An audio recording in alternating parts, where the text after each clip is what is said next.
Welcome back, football fans, to another episode of the Predictions Show. We've got Game Week 6 in the Premier League. I'm going to go over the games there. We've got a couple of featured games that we will be putting bet builders together for as well. I've also got some fantasy Premier League tips lined up for you, and we'll take a look at what the gurus have been saying on Twitter. The EFL is really heating up as well. There's some fantastic teams, some fantastic storylines, especially in the Championship. We'll take a look at them, and of course, the EFL Treble returns. And last but not least, stick around for this one. We are going to be putting together an away wins mega list. So without further ado, roll the intro. Football drives our hearts. Data plays its part. Value bets we seek with Joe from Oddalerts.com.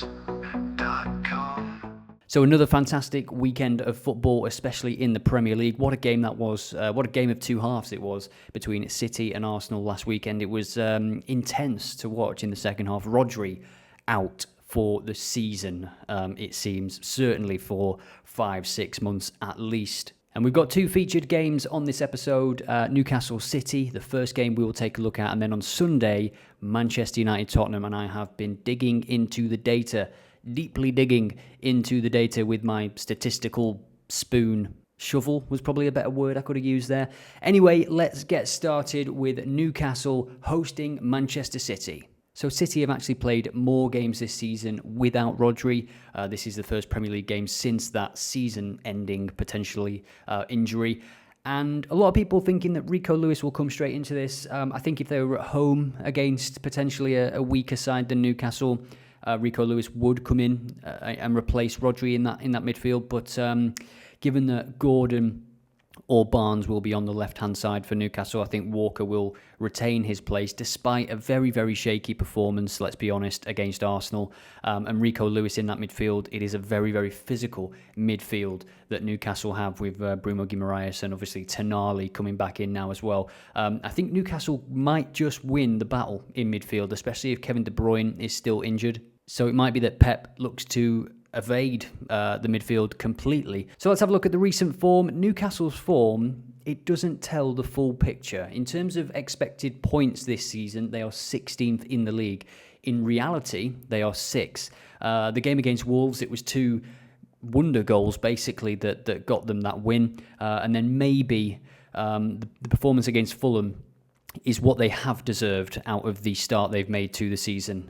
So how will they bounce back? They need to improve, Newcastle. The underlying data certainly suggests that. One thing that I found interesting when looking at this game as well is that both of these teams have conceded in the last 4 games coming into this. And to be honest, for Manchester City, without Rodri, I expect that to continue long into the season, whether it's Kovacic, Gundogan. I think Gundogan is still finding his way into this team from what I've seen. If we look at the last head-to-head, Manchester City have won the last couple of games, but Newcastle have scored in the last 3 home meetings against Manchester City. And you can see there 2-3 defeat and a 1-0 victory. So in the last 3 games, Newcastle have scored in 2 of those 3 games. And in the last 3 home games against Manchester City, it's an immense stadium. And for these kind of games, there does feel like there's an extra level to Newcastle sometimes, and Eddie Howe will be relishing this opportunity to improve, as I say, and bounce back, because the Newcastle fans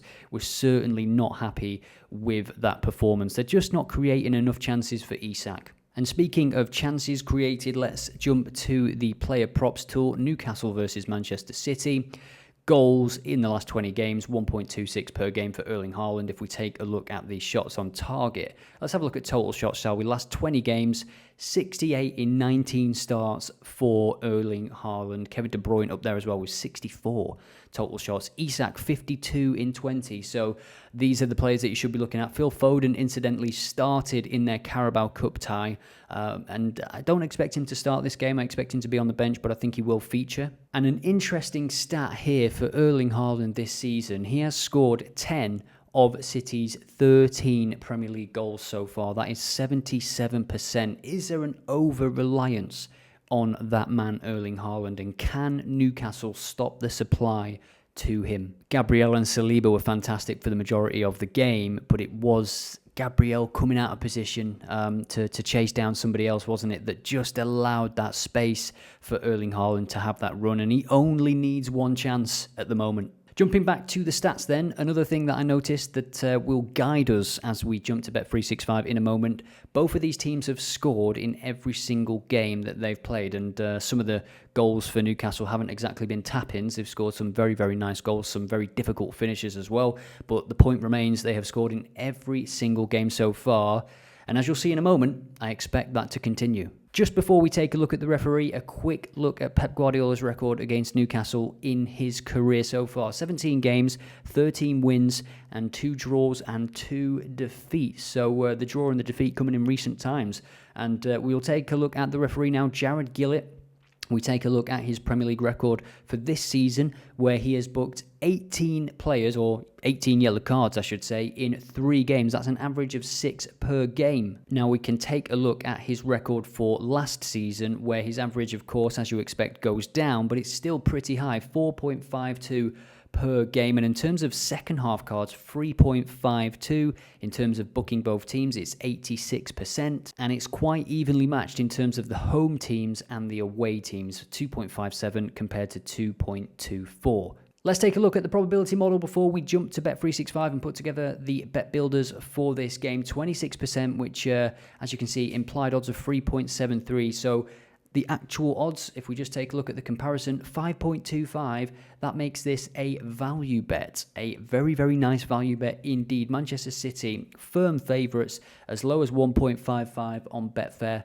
And you can see here, let's have a look at BTTS, because that is what's going to make the base of our bet builder, as you'll see in a moment, 1.58, but as low, just off screen there, as low as 1.47 on Tipico.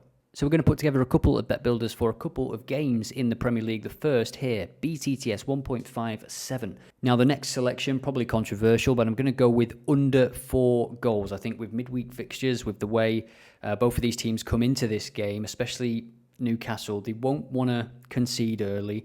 And for Man City away at Newcastle, they've been in this situation before. They know how difficult it is to come here and play, and how important it is to silence the crowd as well in those first 20, 30 minutes.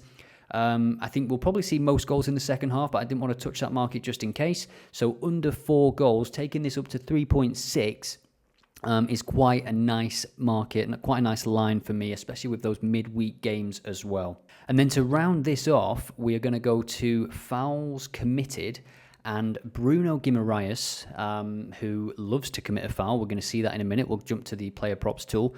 That takes it up to 5. So that is our first slip. Let me know what you think in the comments. And by the way, every comment on this video is automatically entered into a draw to win Oddalerts Pro. And the question that I have for you today, what is the score going to be in this fixture? Let me know in the comments. What's the score going to be? I'm going to go for a 2-1 victory, and I'm unsure which way. And that's fine. You know, you don't have to predict the result, and you can still have plenty of winners, because let's be real, the Premier League is a very unpredictable league. You can see that. So that is the first slip. Now let's put together another. I have prepared these, so let me just clear this and we'll get on to the next one. So that was the first slip. I'm going to take you back to the player props tool now, so you can see fouls in the last 20 games. 1.65 for Bruno Guimaraes, Tonali, Joe Linton, basically the midfield 3 for Newcastle. And there isn't a City player in the top, 8, 9, 10 players. It's quite crazy in terms of fouls, and in terms of cards, you might be wanting to look at Newcastle players here. Team to get the most cards, Newcastle is also an interesting market as well. Rodri is the first player in this list. City, interesting, isn't it? Because when you look at City, the eye test, it shows you or tells you that they do commit a lot of tactical fouls, but the data, it's right here. They are not committing that many fouls across the last 20 games. Now, despite that, I want to take a look at Haaland for a second, because in his last game against Arsenal, he committed 3 fouls. Against Inter Milan, he committed a foul. And I do like him to commit a foul in this game up against those physical defenders who will try and get touch tight with him, try and not give him any room to manoeuvre. And if we look at player fouls committed, Erling Haaland, 1.8. It is a nice base. And he was pretty riled up in that last game against Arsenal, as you saw. He threw a ball at Gabriel's head. Could have killed him, as Sir Alex would have said. So Haaland to commit a foul, and we are also going to add to this, where is it? Both teams to receive a card, as we saw with Jared Gillett's data. Pretty good line to add. And then I am going to add to score or assist. We've had a good old time with this market in recent weeks. Savio off that right-hand side.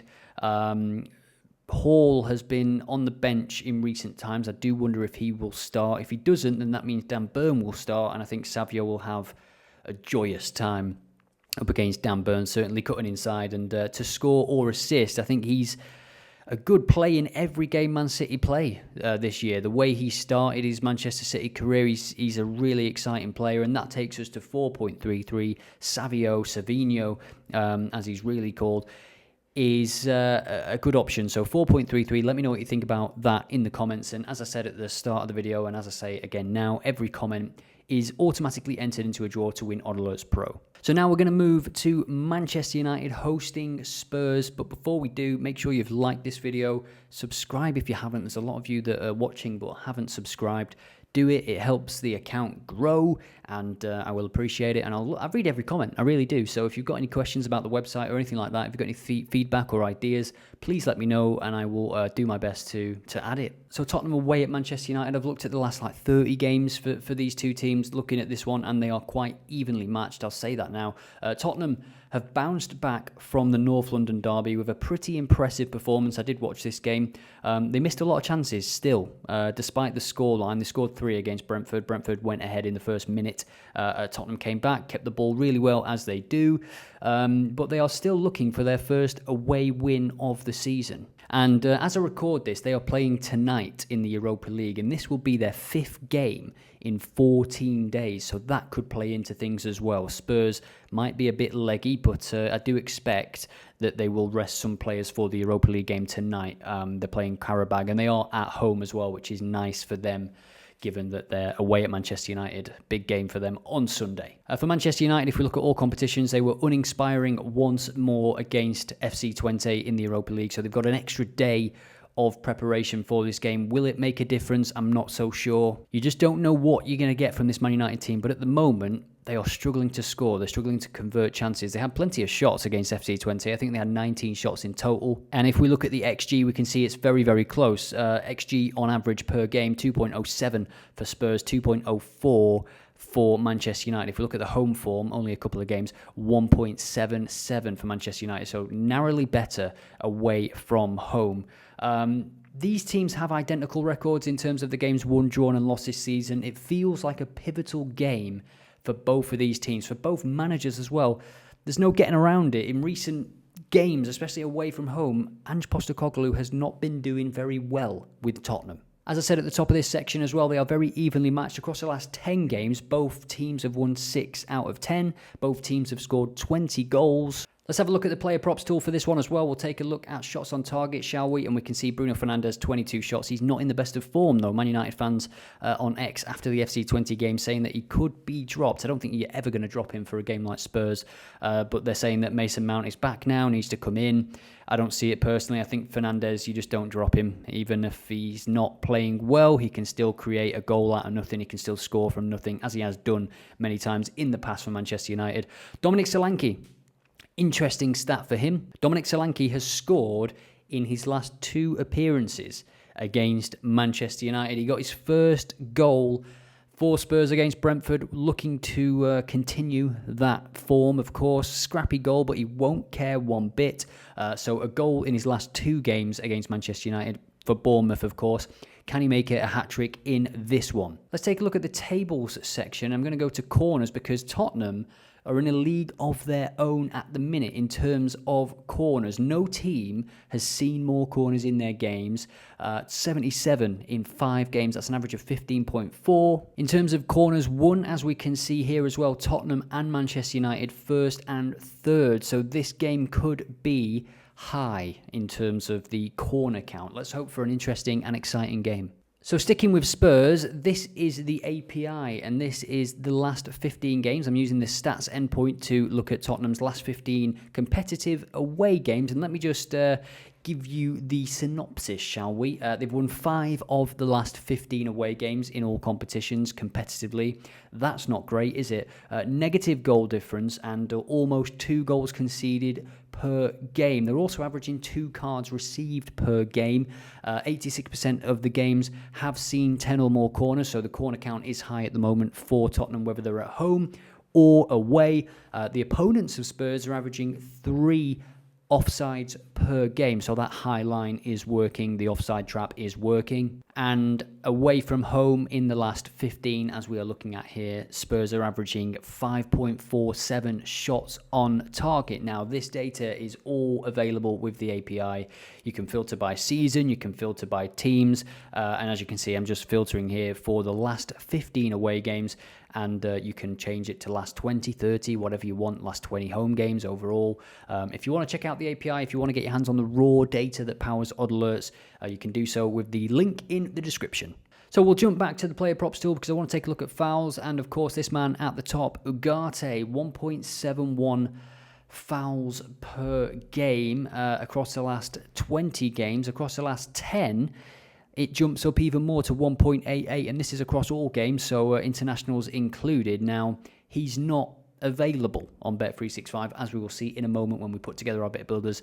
And for this game, I'm going to put together a sensible one, and then one that is a little bit out there. So just before we jump over, some other options could be Udogie for a foul, Dalot for a foul up against Brennan Johnson. And Dalot, in recent weeks, he's had trouble with tricky wingers. He really has. So the first bet builder that I'm going to put together, we saw the data around Solanke, shots on target, also his record against Manchester United, and specifically at Old Trafford as well, he got a goal. He is 1.61 to have a shot on target, which I think is a pretty good base. I think this will be a pretty open game. I think it'll be end-to-end at times for sure. An early goal would be nice in this game, but remember, they've both had midweek games. So I think unders could be a play for this weekend in general in the Premier League. Now, I just want to say for this game, the odds are not great, so bear that in mind when I'm putting these together. I have fought long and hard. I looked at this game for about 20 minutes trying to see where the value was. In corners overall, the odds are pretty bad, so what I'm going to do for this one is say that Tottenham are going to have 4 or more corners, over 4 corners for Tottenham in this game.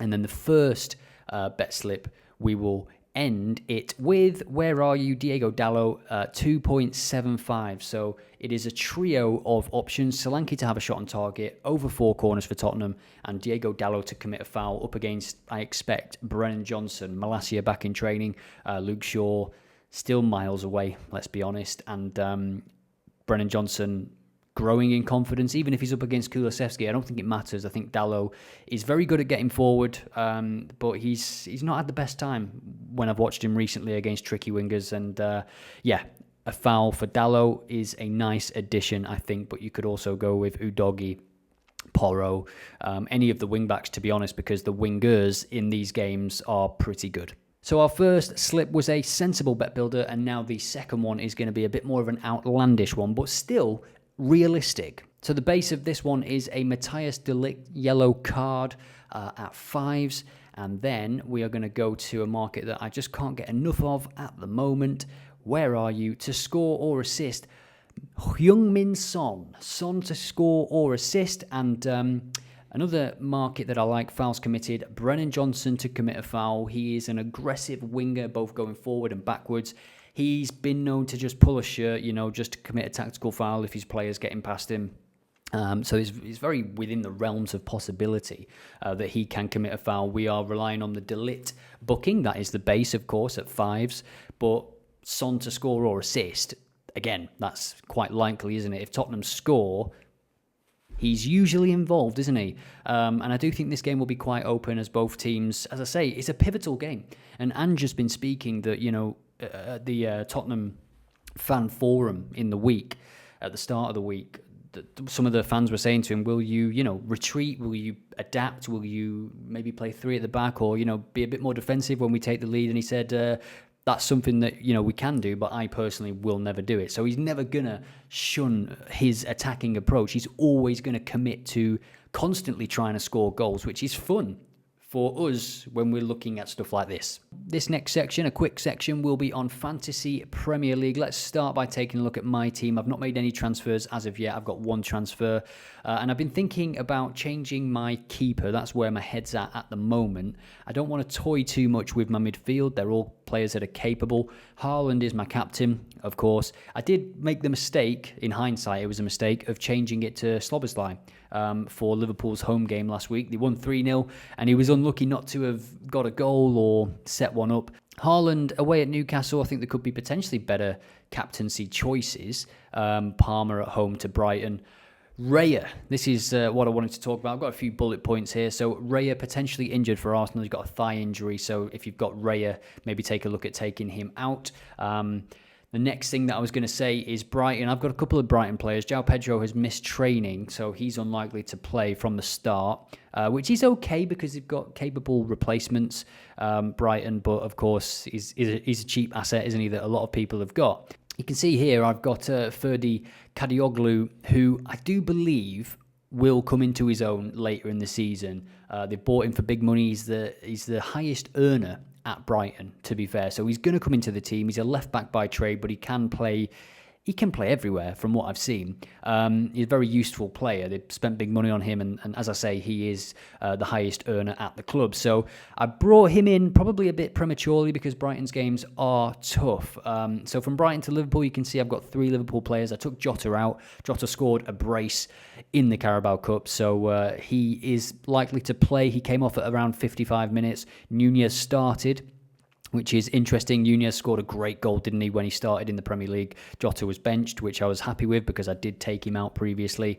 But I've seen some Fantasy Premier League gurus saying you shouldn't have Diaz. He is the second top scorer in the Premier League. He's got 5 goals. I think he's actually underperforming in his XG. He could have easily scored against Ipswich as well. Missed a big chance there. When Diaz plays and when Liverpool play, he's always dangerous. He's always going to do something in most games, Diaz. I don't understand the majority of things that the FPL gurus say on Twitter. A lot of them, were saying you don't need Haaland at the start of the season. I couldn't believe that. But here we are. This is my team. Let me know what you think in the comments as well. Jackson, I've been very, very happy with, and he's not going anywhere. Again, a lot of people shouting for Nkunku, but Jackson's the number 9. It's quite clear.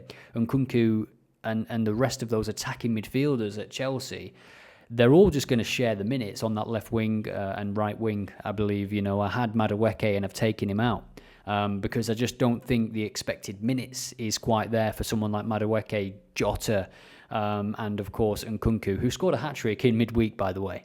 Finally, Villa a 3rd for XG and Bournemouth a 4th for XG this season, so players from those teams could be useful bets in the next few weeks. Liverpool have got nice fixtures. Man City have got nice fixtures. Let's take a look at the Liga de Oddalerts, and we can see that Colm Hanlon, 403 points so far. That is a cracking score, isn't it? For September, we're going to award the Manager of the Month, the first Manager of the Month in September, to Aaron's 11. Now, you can choose your prize. You've got a mug, Oddalerts mug, a T-shirt, or a free month of Oddalerts Pro. So let me know what you want, and I will, of course, announce the winner after this game week because that is the end of September, isn't it? That was a quick fantasy football section. Now on to the EFL. So we've got a few games that I want to mention here in the EFL, and it's going to make up our treble as well. So as you can see here, Blackpool 9th now, up to 9th with Steve Bruce. And let's just take a look at the job that he's doing because he has done a remarkable job. Just one defeat since he took over, and that was to Championship side Sheffield Wednesday in the Carabao Cup. One interesting stat that I noticed is that 83% of the goals in League One under Steve Bruce have come in the first half. They've scored 2 first half goals in the last couple of games alone. 2 away at Charlton and then 2 away at Huddersfield. They are 2 very, very impressive wins. So I am not sleeping on Blackpool. I think they are very good value here. They are, at the moment, 1.53. So the bookie's really fancying them. And this is why, if you take a look at Burton's results in League One, they are winless. But They've drawn every away game, so be aware of that. Now, the market that I'm looking at here is Blackpool half-time, full-time. Now, the Blackpool fans at the moment are absolutely buzzing about this team and about Steve Bruce and the trajectory that these players are on, the togetherness. The players up top, the two up top, Joseph and Ballard, and then you've got CJ Hamilton, who has scored 4 and set up 1 under Steve Bruce. That is crazy good for him. He looks like a new player. And Rob Apter, young Rob Apter, Scotland under-21 international on the right wing as well. That front 4 is just unplayable at the minute. Really, they are. They've got pace, they've got youth, they've got so much pace. So I am expecting Blackpool to win, and I am expecting them to start strongly. The next game we are going to cover is Middlesbrough against Stoke, because I think this could be an interesting one here. If we look at the probability model, for over 1.5 goals, 75%. That is what we're going to put on the slip. But just a word on Stoke. It is the first game for the new manager, Naresh Pelash, who comes to the club from Norwich. He's a very highly rated coach, and you can see why he is here. I think a few Stoke fans were actually disappointed, but they understand the long-term goal here. 4 defeats from 6. But for Middlesbrough and Michael Carrick, just 2 victories out of 6. And Middlesbrough actually have, I looked at this previously, they've got the worst shot conversion. They're taking more shots than most, but their conversion of those shots in terms of shots to shots on target is the worst in the Championship. So if they've been working on shooting practice in the week, they might have a chance here. And looking at the head-to-head, Borough is winless in the last 5 meetings against Stoke.